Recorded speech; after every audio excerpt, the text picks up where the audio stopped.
40% all okay, Etawah पुलाकडे दुर्लक्ष, 100% अपघात होणार।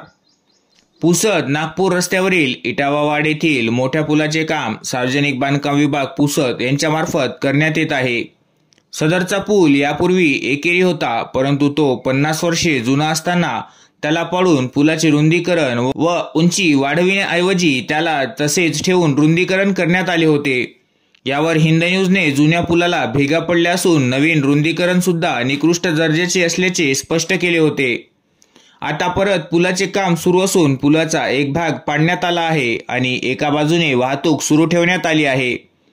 पुलाच्या एका बाजूने सुरू असलेल्या वाहतुकीचा रस्ता हा अत्यंत खराब आहे आणि त्यावर सुद्धा मोठमोठे गड्डे पडले आहे।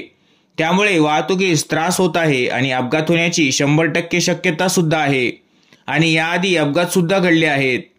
खरं पाहता सदर पुलाचे काम सुरू करण्यापूर्वी वाहतुकीसाठी पुलाच्या एका बाजूच्या रस्त्याची दुरुस्ती करावयास पाहिजे होती। तसेच पुलाचे काम सुरू आहे त्याकरिता सावधान करणारे व दिशानिर्देशक बोर्ड लावण्यात आले नाही। रात्री ट्रॅव्हल्स काम सुरू असलेल्या मातीच्या ढिगाऱ्यापर्यंत पोहोचली। अशा प्रकारे कोणतीही व्यवस्था न करता फक्त थातुरमातुर पद्धतीने काम करून 40% कमिशन उकळण्याने आणि सार्वजनिक बांधकाम विभाग पुसद यांच्या खादाडपणामुळे मोठे अपघात होणार हे मात्र निश्चित।